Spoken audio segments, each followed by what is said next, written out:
Hey everybody, what's going on? Hi. Hi, this is my friend Caleb. He's a Yeah. guest on the show now. Yeah. Not a recurring guest either. This is his last episode. Wow. Okay. Uh, Good to know. yeah, so we're talking about our favorite games, Mm-hmm. top hits, our top tier plays Mm-hmm. that we've ever played. Caleb had a very good one last one. It was like Knights of the Old Republic. Mm-hmm. That was a very good, enlightening conversation. So now I thought I was gonna bring up Baldur's Gate 3 since we talked about it a little bit in the previous episode. But honestly, let's switch up the genres a little bit because this is one that we've played a lot, Okay. and it's really helped form our how we love games. And of course, I'm talking about Assassin's Creed Brotherhood. What? Assassin's Creed Brotherhood. That's the one you're going with? Yeah, Okay. top Well, tier. There goes my next episode. Yeah, damn right. you didn't think I would? down? Yeah. You didn't think I would pick that one? No, I didn't think Really? so.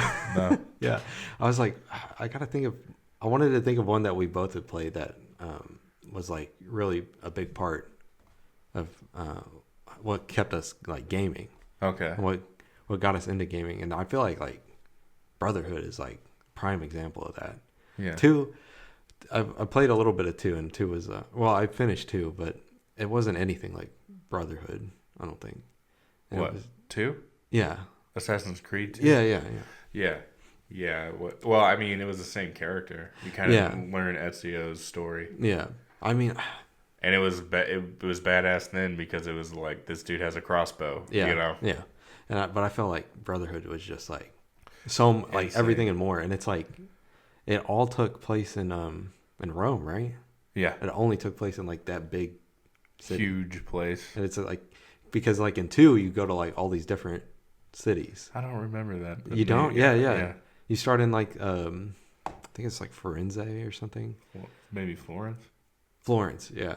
And then you go to the villa, which is like where you Uh-huh. build up your base. Yeah. basically. And That then was cool. Too. yeah, that was very cool. And then you go to a different city that's like it's like a walled like fortress looking city. Yeah. And then there's kind of like there's one near like a port, I think. It's been a very long time since I played 2, but yeah, in 2 it was like a bunch of like mini Romes basically Yeah. that you could like teleport to. You'd like go to the edge of the map and then you'd go there. Then you'd have like different missions and stuff centered around each one. But with Brotherhood, it was just Rome, and it was huge. I mean, it was like absolutely massive compared to like I think it was like bigger than all of the maps in 2 combined. And it had like the best mechanic part of it, which was the recruiting, the Yeah. Brotherhood. Yeah. Um, I remember seeing the trailer for that and being like, "What?" Because he had all those dudes doing his dirty Yeah, work I for him. know. He was just walking clean through. yeah, I know. everything. When he just like revealed that everybody was like more assassins, I was like, whoa! Now it's creeding time. Yeah, no, it was like super impressive too, especially with how they were able to like come up with it, because like I assume it's got to be like really hard to develop that ability that he uses, like when he like calls up the Brotherhood basically, and they Yeah. just start appearing Yeah. when you're like in a fight or something. Dude, that's the mechanic. Is Yeah. just, I mean, it's so well thought. Like he whistles, and Yeah. then it's like some They- dude pops out they're of the just bushes there. and assassinates the person attacking you. Yeah. So cool. Yeah, it was really freaking cool. And the best part about it was like using them to like assassinate people that were like kind of far away. So if you're like infiltrating a building and stuff, Yeah. and if somebody was like What's that? It could be like, they'd be like knocked out in an instant. That was probably like, I think that's probably like the coolest part about Brotherhood for me, and for like the majority of the series at this point, because it's like, I don't feel like, I don't feel like three. I don't think three had that mechanic at all. Three Like, didn't, but Revelations did.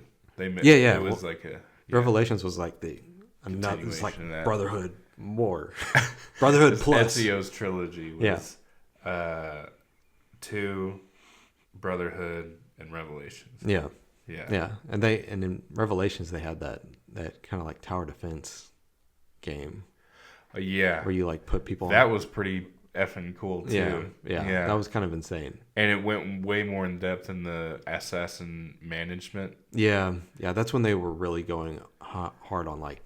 Oh yeah, managing all your guys. Another that's the game that I always go back to because I start playing Brotherhood again, and then I'm like, but I can't manage it like I did on Revelations. It could be better. So I go back to Revelations, and maybe you never, maybe you have, but in the depth of it, like you could send someone to another city, have them organize there, and have to recruit people again because you just sent him basically to start his own Brotherhood in another city. In Revelations? Yeah. Wow. So it's like it expanded past your city of your reach. Right.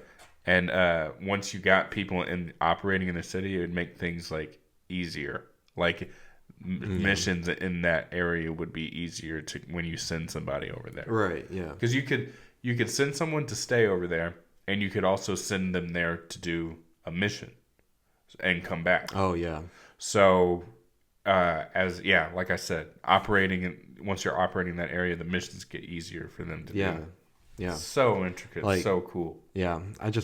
I really wish that they would have kept more of that in the later Assassin's Creeds, because like they completely went away from it. Yeah, it was like it went from like seeing like a fight break out in this local guy, and you're like, hey, join my crew, and then it's like three was kind of okay in this because you had like the homestead area, so you could like kind of build that up, which but it was so lackluster compared to what it was like in Revelations. Yeah, and then it like you had the like trade routes between the colonies that you could set up, but it went away from like managing like the creed into like a spreadsheet kind of simulator, because like in 4 it was just like you have a bunch of boats, but you just go to a menu and you see them going around, and then you just collect whatever they got, and then that's it. There's no like seeing them out in the world or like interacting with them in any sort of way. It's just like this is something like a number in a database basically, and then click button and you win.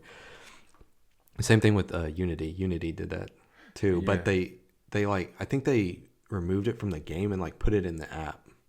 So really? There was a companion app. Yeah. Remember that? It had like the whole city on it that you could look around in, and then you would put allocate the different teams of assassins that you would get in there. Black Flag, it kind of started coming back a little bit, but it was kind of delegated to your ship. Yeah, that's right. Yeah, it was like crew. You would recruit people, and they did it a little bit in Odyssey. Like you did recruit. I did like Odyssey's way of doing your that. Captains. And you could actually see them on your boat. Yeah. Yeah. Which, I mean, it's not intricate like Revelations at all. No. But that's been my major beef with Assassin's Creed ever since. Brotherhood, really. I mean, Revelations. Yeah. It's cool, and Odyssey was fun enough to play, and I loved Black Flag. I know, me too. Black Flag is like, but so good. It's funny you bring up Assassin's Creed because I got a lot of dialogue on this, but that's been my major beef with them. They haven't brought back this point. Yeah, I played it. I think I got halfway through Valhalla, and they also didn't. They have a recruiting thing, but it's not like a gameplay mechanic. It's like story. Mm-hmm. So it's part of the story. So it's like it's not at all like what it was in Revelations, Uh-huh. where it's like you're actually building up like an agency or the Brotherhood or Mm-hmm. whatever. And I kind of miss that aspect. I don't know if that's just because like they have a different story to tell now. Because like before it was like the assassins were like getting killed left and right. And two, Yeah. and two was Ezio first of all building himself up and then building the rest of the organization back up. Yeah. Because in Revelations he went back to Mazioff, the I think original so. headquarters. Maybe. Yes. Yeah, Yes. where Altair was. And it's like, and at that point he was already like super established in Italy. Yeah. And then he comes over to Constantinople to like make another agency or like Brotherhood place, Uh-huh. Yeah. And so I'm like, with 3, maybe it's like the choice of characters because like Connor doesn't really care in AC3. He doesn't really care about the assassins. He just wants like revenge. Mm-hmm. Kenway definitely he did not give a fuck about assassins at all. He just wore the cloak. Yeah, really. exactly. Unity. Unity was probably the closest they could have gone to start doing the recruiting thing because that was when they introduced like the co-op stuff. Yeah. And that shit was like really, really fun. Yeah. But it wasn't. Yeah, and it was kind of on the same tip as far as like calling in somebody, because I remember you calling in, and then it would be a real player. Yeah, which that's right. Kind of was cool. Kind of took away from it, I think. I mean, Unity was like a mess of decisions, but like they had like raids basically where you could like you would do co-op with 4 other people, and you'd like basically like go into a big area like a house or a mansion or some underground place, and you would sneak in, get the treasure or kill the guy, and then leave, and you'd get like money, loot, armor, stuff like that. And I mean that's really all that they had in terms of like recruitment. Everything else was like I said, in the companion app, and it's like why like at this point don't even do it. Yeah. Just stop. Just don't make an app. Have it right? be co-op and just let it be that. Yeah. But I'm just like, I don't know why they stopped doing the recruiting feature as much. I don't know. Like, because the games themselves started after No, it was Syndicate. That's like the most forgotten Assassin's Creed game, I think. Yep. That was right after Unity. Syndicate it started getting weird. Oh yeah. Like, and I don't want to speak for everybody, but like, it just seemed like a little like unfamiliar. Like, no, I agree. It was kind of like you had gangs that you would recruit, and that was kind of going back. But I feel like they were putting their testers out to see if that still worked, but they did it poorly. And then they were like, well, we're not doing that. Never mind. Fuck it. And then they went to Odyssey, which was just storytelling. And I know. Once I got, not Odyssey, I'm sorry, Origins. Assassin's Creed Origins. Yeah, yes. Which was just storytelling. And when I got to that game, I was like, everything has changed. The combat's changed. I know. And it's... I know. It felt... I didn't feel like an assassin. I felt like I was an RPG. Like, in the early Assassin's games, you came up to someone and stabbed them, and they died. Yeah, I know. No, the funniest change that they ever made to these games was turning it into an RPG because of the fact that when you assassinate somebody, it doesn't kill them. And it's like, I'm gonna sneak them. That is literally the whole fucking point. Off. Yeah. Like in Odyssey. In Odyssey, I had gotten to the point where like even normal was starting to like be like stupid easy.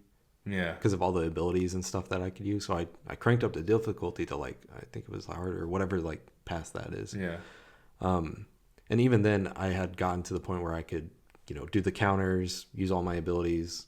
The enemies had a shit ton of health, but I would still be able to do it. But I always had to keep turning the difficulty down because whenever I went to like a hideout or a base or whatever I had to infiltrate, no matter like if I shoot them in the head, they won't die. If I stab them in the back, they don't die. So they just turn around and look right at me. I'm like, well, I guess my cover is blown because you didn't die. Like, I didn't target your aorta or something. Sorry. Oops. If you shoot someone in the head, they should die. Yeah. That's the way I look at games. Yeah, That's I know. Understood Yes. thing. You shoot someone in the head, Yeah, they should die. I know. Unless it's like a vampire game where some reason that doesn't like See, kill vampires. and that's like kind of a cool way to play with like the mechanics, where it's like you shoot someone in the head, they don't die, and you're like, well. And there's a story reason behind it or something. But like, it's literally just like a dude on the roof of a building just walking around. Like, if I can't kill him with one shot, like. He's gonna, and then he's like, he starts looking around. He's like, who's there with a giant arrow? Shot me in the head. Who did that? And then he warns all of his friends because it's on hard, so they call in all the troops. And they're looking around. Who put this arrow in my eye? Yeah, so there was a lot of things that, like, I like the abilities, but the one thing I missed the most about Assassin's Creed when we went from, well, I have my own issues with Syndicate, but like basically Unity to Origins, was that the combat just felt so much more arcadey, which is kind of weird to say because it's like, if you look at the old videos with like Brotherhood, and if you got into like into a really big fight and you got into a counter chain basically where you like instantly kill, you could just like mash X or like whatever button and you would just start like insta killing everybody around you. Yeah. As long as you like avoided damage. And it's like, that's super arcadey, but yeah, Ezio made it look fucking cool. You know what I mean? And it's like, it made you feel badass. It made you feel badass, and it's like, I hate the feeling of like, because in like Odyssey and Origins, I hate fucking whacking a guy with a stick until he like ragdolls. Yeah, you know, yeah. like that doesn't feel cool to me. And like the animations that they have for like the killing blows and stuff weren't anywhere near as cool as like just the assassination things that were going on in Brotherhood. Like when you counter somebody and fucking like just turn around and slit their throat, and then you go after their friend right after. It's like the Revelations CGI cutscene that they released at the very beginning. Yeah, where he's just like mowing down dudes, left and right. It's like that's what it should be. That was a badass song. That was a badass everything preview. about that. I just got that shit in my playlist. I can't stop listening. It's so good. But like, and I felt them going away from that in Syndicate the most because it was just like really fast for some reason. Yeah. I don't know if it changed depending on the character you played, but I was playing the. That was such a weird. Your base was a train that constantly moved. Yeah. And then you had a skill tree. And you could build the skill trees on. What do you call it? Like you could switch back and forth between your sister and you. Yeah. And then you'd upgrade something with her and you wouldn't have it with him. Yeah, it was. Yeah, I know. I'm not sure. It's like they said, Syndicate is a mess. This is too much. Like, yeah, I just had no idea what they were even planning on with that, and especially because like you had to change siblings at some point just to like get through some missions. Like some missions you would have to be the brother, or some missions you would have to be the sister, I think. Yeah. And that feels really bad when you don't have one of them like leveled up or whatever. Yeah, yeah. And also the combat pacing was just like really, really, really weird. I don't know if you felt that too, but it was like when I played the brother, it was like with his cane, you know, it felt like really fast. Like it was like to like one guy. I'm like, geez, there is no style here. I mean, they did come out with the it's like 4-person kill or whatever, where it's like if you get everybody to like low health, get like 4 people to low health, then you initiate like a cutscene where like Jacob kills like all of them in a row. Cool. Yeah, cool. When is that ever gonna happen? yeah, and I wasn't vibing with the movement.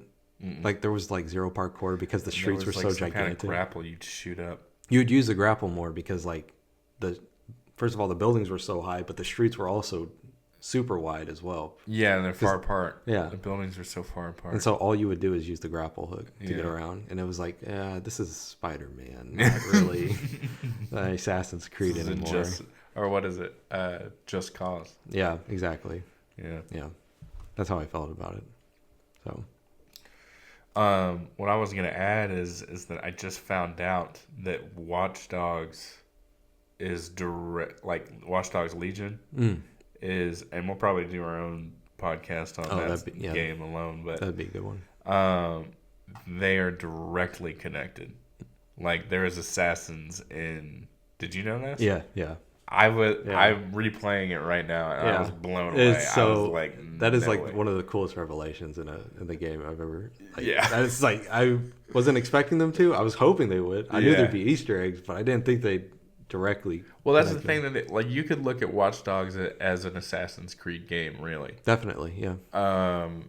Modern day. Because that's something they never did, but they were always kind of like teetering with, especially in the first trilogy. Yeah. With Desmond. Yeah. And that was that like needed to happen. I kind of have my gripe with that. If you want to talk about it. All right, yeah, go ahead. How did you feel about the modern day stuff in Assassin's Creed? What do you mean? Like the modern day segments, like with Desmond or Black Flag. Lackluster a little bit. It's kind of like they powered you down. They have you in this machine that's teaching him all of these cool tricks and moves, and then you get out and you're just kind of jumping around. Kind of fucking nerd.